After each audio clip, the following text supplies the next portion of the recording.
Assalamu alaikum viewers and welcome back to my channel Study Law with Bushra.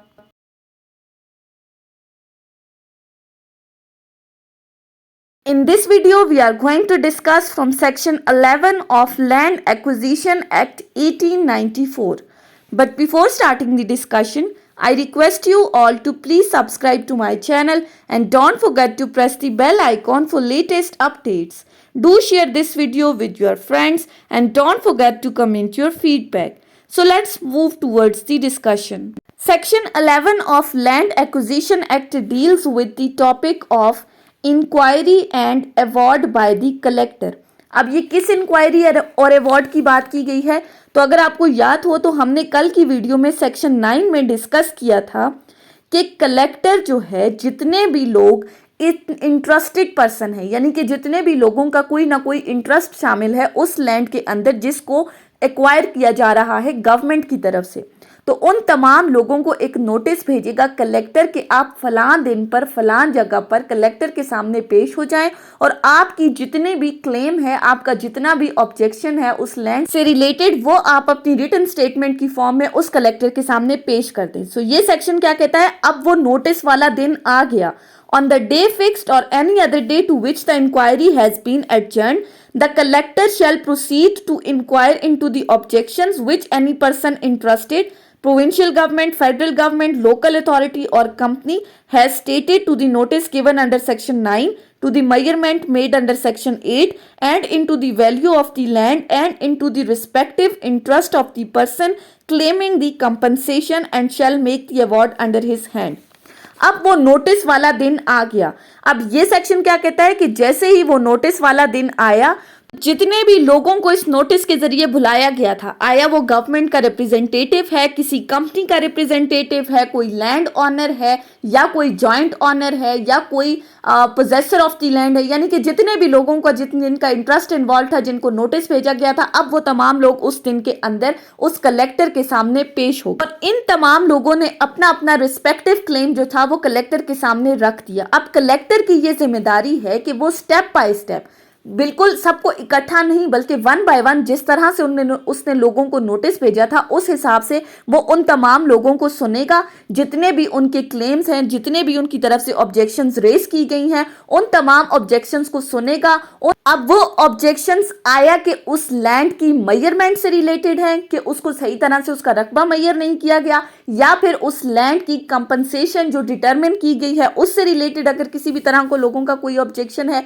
या इसके अलावा उनके कोई और मुतालबात हैं जो कि उन्होंने अपनी स्टेटमेंट की फॉर्म में दिए हैं। तो ऐसी सूरत में जब कलेक्टर्स इन तमाम ऑब्जेक्शंस को सॉल्व कर लेता है, मीन्स टू से कि मेजरमेंट को क्लियर कर दिया, जो कंपनसेशन डिटरमिन की थी वो उनके अकॉर्डिंग कर ली, या कोई भी और ऐसी स्टेटमेंट या कोई भी ऐसी डिमांड जो उनकी तरफ से की गई थी उनको वो सॉल्व कर लेता है, इन तमाम चीज़ों का वो हल निकाल लेता है, यानी कि जितने भी लोग इसके अंदर इन्वॉल्व थे या जितने भी लोगों का किसी भी तरह का कोई भी इंटरेस्ट था, कोई भी उनकी तरफ से ऑब्जेक्शंस रेज की थी, वो वन बाय वन उन तमाम लोगों की ऑब्जेक्शंस को सुनता है। सुनने के बाद फिर वो उनकी ऑब्जेक्शंस को सॉल्व करने की कोशिश करता है। अब आया वो इंडिविजुअली आए हैं या जॉइंटली आए हैं, इंडिविजुअली को इंडिविजुअली डील करेगा और जॉइंटली जिन लोगों को नोटिस के जरिए बुलाया गया था उनको जॉइंटली जो है वो डील करेगा। उनके मामलात जब सेटल हो जाते हैं, इनके मामलात जब सॉल्व आउट हो जाते हैं, उसके बाद फिर कलेक्टर जो है वो एक अवार्ड इशू करता है। अवार्ड इस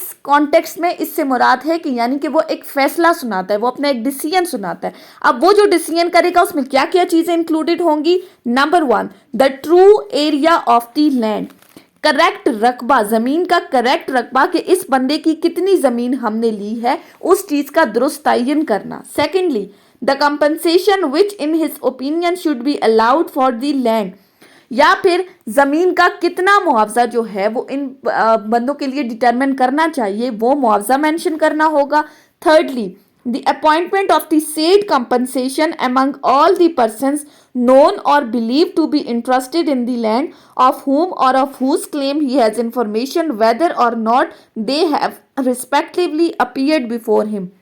तीसरी चीज क्या बात की गई है कि जहां पर बहुत सारे लोगों का इंटरेस्ट इन्वॉल्व है, एक जमीन के अंदर जॉइंट ऑनर्स हैं और सारे इंटाइटल हैं, तो उनमें से उन तमाम जॉइंट ऑनर्स में से हर एक बंदे का कितना कितना शेयर होगा, ये तमाम शेयर जो है वो डिटरमाइन किया जाता है। सो जो भी कलेक्टर अवार्ड देगा उसके अंदर इन 3 चीजों का मेंशन करना जरूरी है, जमीन के रकबे का दुरुस्त तयन, जमीन का मुआवजा और जॉइंट ऑनर्स का इंडिविजुअली कितना शेयर बनता है उस जमीन के अंदर, ये डिटरमाइन करना है अकॉर्डिंग टू दी लॉ। अब जब इन 3 चीजों को माइंड में रखते हुए उसने अपना कोई फैसला तैयार कर लिया है, उसने लोगों की ऑब्जेक्शंस को सॉल्व आउट करते हुए जो डिसीजन दिया है, उस डिसीजन को कहा जाता है अवार्ड। तो जहां पर भी अवार्ड का वर्ड यूज होगा उसका मतलब यह है कि उसको डिसीजन कहा जाता है, उसको फैसला कहा जाता है। उसके बाद आ जाते हैं सेक्शन 12 के ऊपर।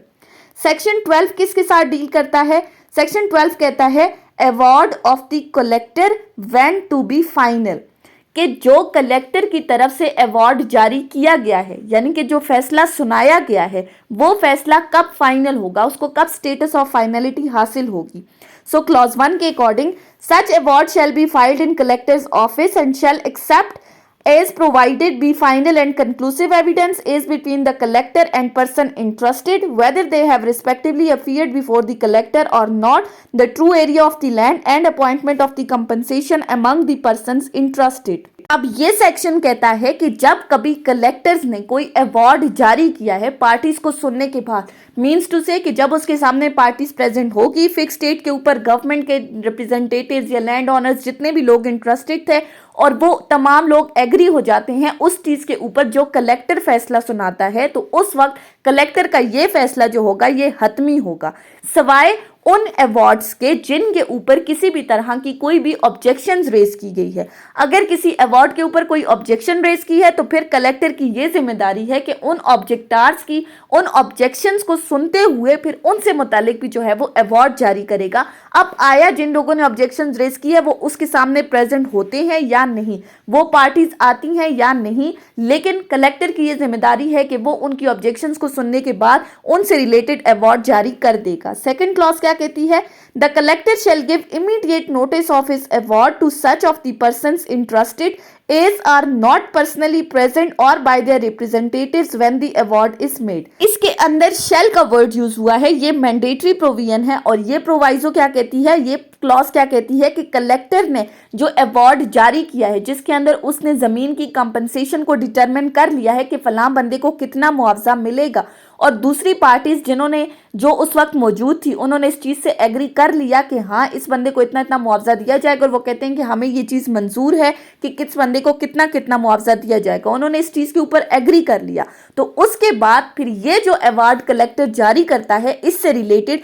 वो उन तमाम लोगों को नोटिस भेजेगा, किन लोगों को, जिनके फेवर में ये अवार्ड जारी किया गया था, कि वो आकर फलान डेट पर अपना ये अवार्ड रिसीव कर लें। उसके बाद आती है section 12A। Section 12A deal करती है करेक्शन ऑफ मिस्टेक। अब ये किस मिस्टेक की बात की गई है? So any clerical or arithmetical mistake in the award arising therein from any accidental slip or omission may at any time be corrected by the collector either his own motion or on the application of any of the parties। अब इसमें कहा गया है कि अगर collector से कोई गलती हो जाती है ड्यूरिंग द इंक्वायरी या during the issuance of the award, जब उसने फैसला सुनाया था, जब उसने फैसला जारी किया था, उस फैसले के अंदर अगर उसे से किसी भी तरह की कोई भी मिस्टेक हो गई, या वो चाहे ज़मीन की मेजरमेंट से रिलेटेड है या कंपनसेशन की डिटर्मिनेशन से रिलेटेड है या किसी भी तरह की कोई भी मिस्टेक है, अरिथमेटिकल मिस्टेक है जो उसने जानबूझकर नहीं की बल्कि गलती से उससे कोई चीज़ गलत हो गई है, उसने अपनी बगैर किसी इंटेंशन के अगर उससे कोई चीज़ गलत लिख ली गई है तो इस सेक्शन 12A के अकॉर्डिंग उसकी करेक्शन की जाएगी। आया अब वो उसके अपने नोटिस में ये बात आती है कि फलान चीज़ में गलती हो गई है, या फिर अगर जो पार्टीज हैं जिनके फेवर में ये अवार्ड जारी किया गया है वो उस फैसले से एग्रीव्ड हैं, उनको लगता है कि कलेक्टर की ये फैसले में गलती है, तो फिर वो कलेक्टर के सामने एक एप्लीकेशन मूव करेंगी और उस एप्लीकेशन के बाद कलेक्टर जो है वो इस सेक्शन के अकॉर्डिंग अपने अवार्ड के अंदर करेक्शन कर देगा। ये था सेक्शन 12A। उसके बाद आ जाते हैं सेक्शन 13 के ऊपर। सेक्शन 13 क्या बात करता है? Adjournment of the inquiry. अब ये किस एडजर्नमेंट की बात की गई है? So section 13 states that the collector may for any cause he thinks fit from time to time adjourn the inquiry to a day to be fixed by him.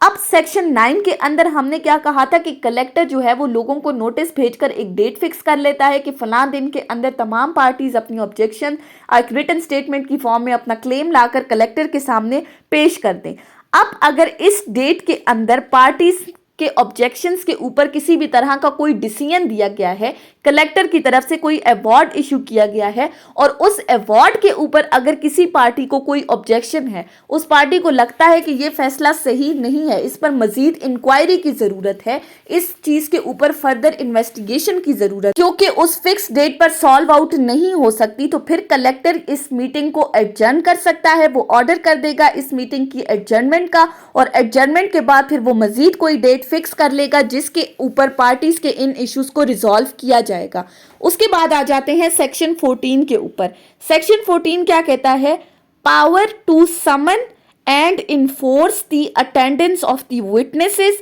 And the production of the documents. अब ये बात की गई है कि किसी witness को अगर कलेक्टर बुलाता है या कोई किसी बंदे से किसी भी तरह के डॉक्यूमेंट्स मंगवाना चाह रहा है तो इस सेक्शन के अंदर उस कलेक्टर को पावर्स दी गई हैं। ये सेक्शन क्या कहता है? For the purpose of the inquiries under this act the collector shall have the power. Mandatory provision है कि इस सेक्शन के अंदर कलेक्टर को एम्पावर किया गया है। अब क्या पावर दी गई है उसको? to summon and enforce the attendance of the witnesses, including the parties interested or any of them, and to compel the production of documents by the same means and in the same manner as is provided in the case of civil court under Code of Civil Procedure। अब इस section के अंदर collector को ये power दी गई है कि अगर तो सेक्शन 9 के अंदर जो पार्टीज को नोटिस किया गया था कि वो फलान डेट पर फलान जगह पर कलेक्टर के सामने पेश हो जाएं, अगर उस दौरान पार्टीज के दरमियान किसी तरह का कोई डिस्प्यूट अराइज हो जाता है या कलेक्टर ने जो अवार्ड इशू किया है उस अवार्ड के ऊपर अगर पार्टीज को किसी भी तरह की कोई ऑब्जेक्शंस होती है, कलेक्टर ने उस मीटिंग को एडजर्न कर दिया और एडजर्नमेंट के बाद जो उसने नेक्स्ट डेट फिक्स की, उस डेट के अंदर अगर वो किसी बंदे को अपने ऑफिस में बुलाना चाहता है, किसी भी बंदे को कि वो फलां बंदा उसके सामने आकर कोई भी स्टेटमेंट दे या किसी बंदे से वो किसी भी तरह के कोई डॉक्यूमेंट्स मंगवाना चाह रहा है, तो इस सेक्शन के अकॉर्डिंग उसको पावर दी गई है कि वो उन बंदों को समन करेगा, समन भेजेगा, समन के जरिए उनको कहेगा कि आप फलां दिन पर मेरे ऑफिस में आ जाएं और मेरे सामने ये डॉक्यूमेंट पेश करें। फिर फर्दर कहा गया है कि जो तरीकाकार अपनाएगा वो कलेक्टर इन लोगों को समन भेजने के लिए, वो बिल्कुल वही तरीकाकार है जो सिविल प्रोसीजर कोड के अंदर बताया गया है, जो कि सिविल कोर्ट्स में अप्लाई होता है। यानी कि सिविल प्रोसीजर कोड में सीपीसी के अंदर समन्स का जो तरीकाकार है, इस सेक्शन के अंदर कलेक्टर के पास भी यही पावर है कि वो उसी तरीकाकार को इस्तेमाल करते हुए उन लोगों को बुलाएगा। सो ये थी हमारी आज की डिस्कशन सेक्शन 11 से लेकर section 14 of the land acquisition act के ऊपर। सो आई होप कि आपको ये लेक्चर समझ में आया होगा। अगर आपने इस वीडियो को अटेंटिवली सुना है तो अगर आपको ये वीडियो अच्छी लगी है तो इस वीडियो को लाइक करें, कमेंट करें और चैनल को जरूर सब्सक्राइब करें। Thank you so much for watching this video. Till then, अल्लाह हाफिज।